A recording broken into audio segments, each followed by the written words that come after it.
Bonjour, bienvenue dans ma cuisine.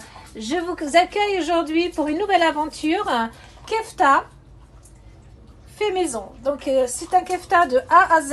Donc je vous explique exactement quelles sont les épices que vous avez besoin pour donc épicer votre kefta pour qu'il ait vraiment un très bon goût. Alors pour ceci, vous avez besoin d'une cuillère à café de poivre noir, une cuillère à soupe de cumin moulu, une cuillère à soupe de gingembre, 2 cuillères à soupe de curcuma et une cuillère à soupe de paprika doux. Nous avons besoin également de 3 cuillères à soupe de basilic, donc à peu près presque tout le paquet. Moi je l'achète chez Picard. Vous pouvez prendre du basilic tout à fait normal. Il y a des personnes qui mettent du persil, moi je mets du basilic.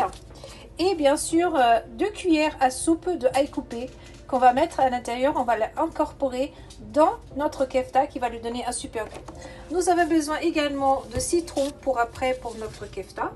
Nous avons besoin de l'huile d'olive et nous avons besoin également des petites tomates comme ceci, cerises, qui sont un peu mûres pour commencer après notre tagine, et de 4 oignons que je suis en train d'émincer que je vais mettre en bas de mon tagine. À tout de suite. J'ai 1 kg de steak haché, donc je vais l'aplatir comme ceci.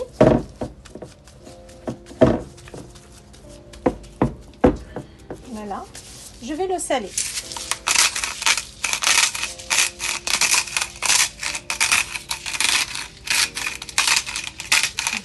C'est mon premier salage. Après, à la fin, je ferai un deuxième. Mes épices, je les ai toutes réunies. Donc, je vais les mélanger comme ceci. On les met toujours dans un bol, les épices, on les réunit toujours dans un bol.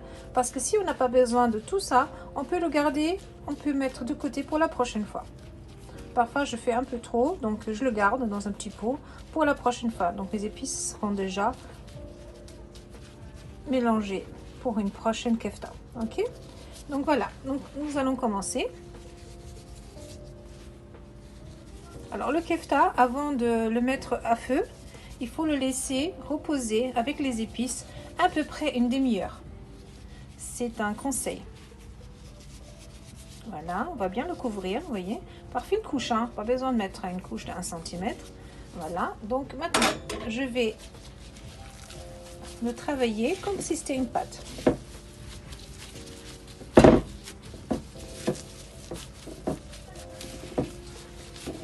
Voilà, et là, de nouveau, je vais l'aplatir.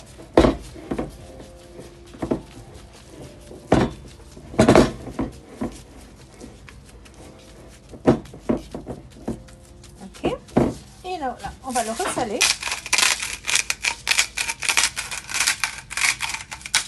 Voilà, et on va remettre une autre couche.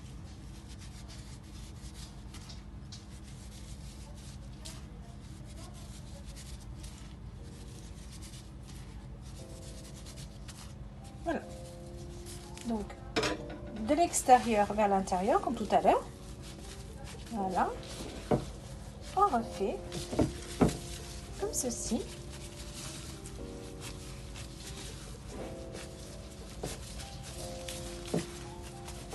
Et on va l'aplatir encore une fois.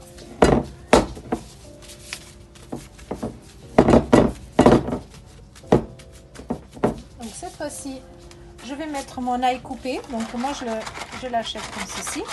Voilà. Donc là, il va donner du goût à notre tagine. Pour ceux qui n'aiment pas l'ail, vous pouvez donc ne pas le mettre. Ça dépend des personnes. Moi, j'aime bien. Voilà. Maintenant, nous allons mettre notre persil.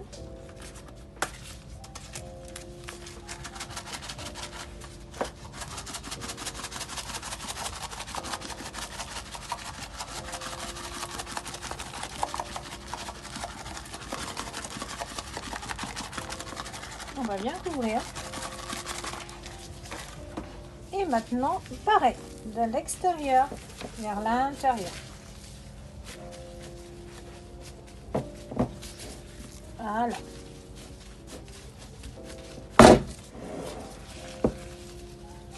Il vous faut un plat assez large pour pouvoir faire ça. Si vous n'en avez pas, vous pouvez le faire sur une planche à découper ou carrément sur le plan de travail. Moi, j'aime bien ce plat-là parce qu'il a une petite profondeur, ce qui me permet de bien le travailler quand je le fais donc de l'extérieur vers l'intérieur. Ok? Donc voilà. Là, nous allons mettre nos dernières épices. Parce que la viande, en attendant, elle est en train de s'imprégner de tous ces saveurs. Voilà. Ok. Et on travaille encore de l'extérieur vers l'intérieur.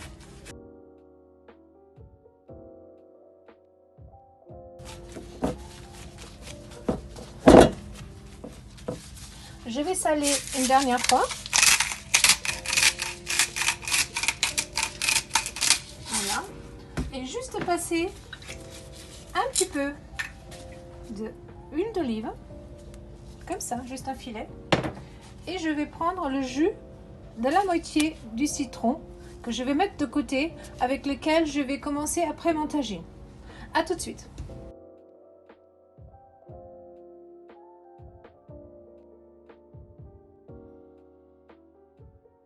Voilà. Alors voilà mes tomates cerises. Et donc je vais les incorporer à l'eau. Ok. Ensuite, je vais découper mes carottes, parce que je vais mettre 2 carottes. Je vais les découper en fines lamelles.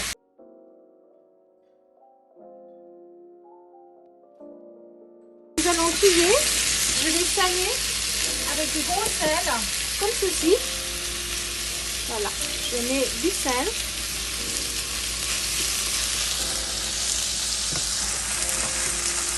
Maintenant, je vais préparer mes petites boulettes. Vous voyez, regardez. Donc, elles ont bien imprégné les épices. Donc, la taille, c'est la taille d'une petite boulette. Voilà. Donc, je vais les déposer dessus, comme ceci. Et entre les... je vais mettre quelques carottes. Donc, voilà. Et on va les touiller tout doucement. Donc, vous voyez, on va les laisser un petit peu comme ceci, comme cela. Voilà. Je vais prendre un peu.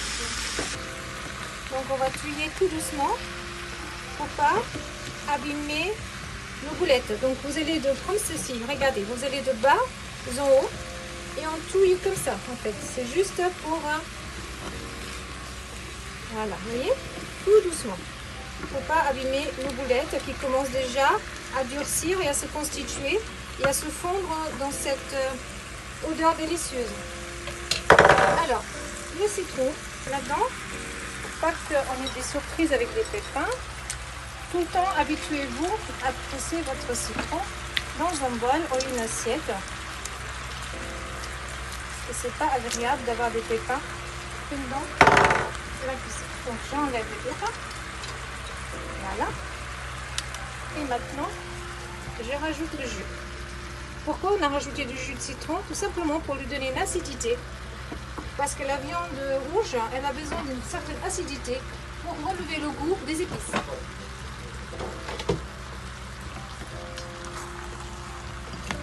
Donc voilà, maintenant je vais couvrir.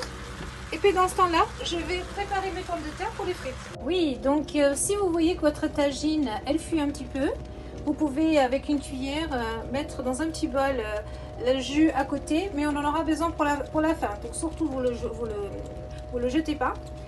On va l'incorporer à la fin à la tagine.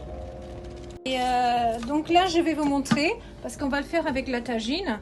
On va faire frites, tagine, boulettes avec des œufs dessus.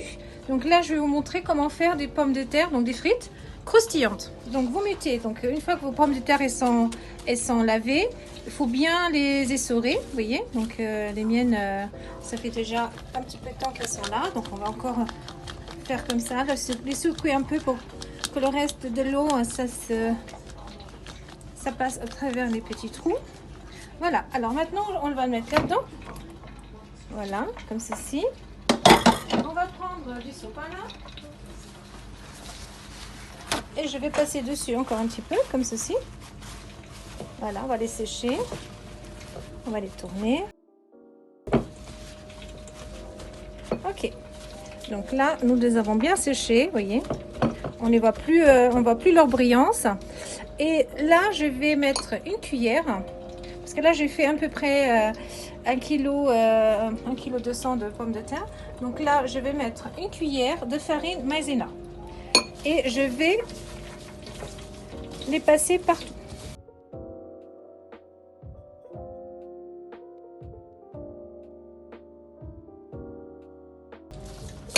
Ça, c'est vraiment une astuce de chef de cuisine.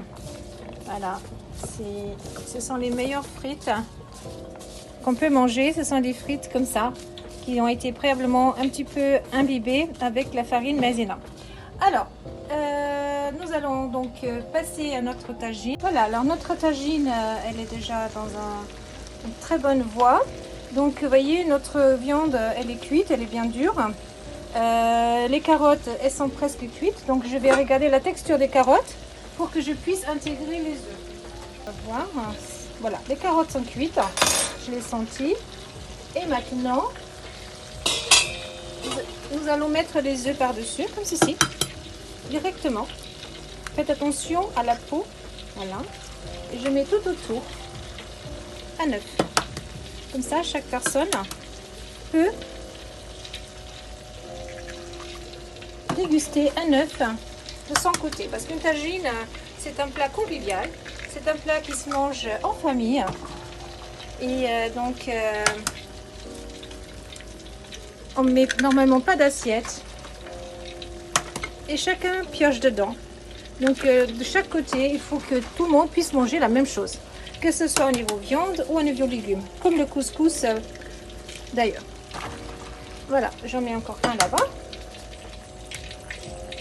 Ok. Voilà, et je vais clocher. Donc, il y en a un qui est parti un petit peu par là-bas. Donc, je vais essayer de le ramener ici, sans l'abîmer. Voilà. Au milieu. Est-ce que ça glisse, hein? Voilà, on va mettre plus par ici, celui-là. Hop, il ne veut pas. Voilà, on va faire un petit barrage. Voilà, tu vas rester là. Il me manque un ici. Je vais en mettre un aussi là-bas. Voilà. On va clocher et on va laisser cuire encore 5 à 10 minutes. Alors, nous sommes ici donc avec nos frites. Donc, je vais les mettre tout doucement. Je fais chauffer mon huile. Thermostat 9. Voilà. Et on va les laisser cuire comme ça pendant 5 minutes, pardon. 5 minutes. Et je vais les touiller que quand mes frites commencent à avoir une petite couleur jaunâtre. Moi j'ai ça, c'est un wok. Et mon wok il me sert aussi de friteuse. C'est très pratique. Vous pouvez faire idem comme vous avez beaucoup de frites à faire. Comme ça vous évite d'avoir 2 plats de frites, dont une en train de frire et l'autre déjà à table, en train de servir. Donc c'est beaucoup plus pratique. En plus de ça, les frites, elles ont toutes la même texture. Allez, à tout à l'heure. Voilà, notre tagine, elle est prête. Maintenant, comme je vous ai dit au départ, je vais rajouter juste autour un petit peu de citron. Voilà. Ça va donner un peu d'acidité en plus à notre tagine. Voilà, donc je vais clocher et je vais servir à table.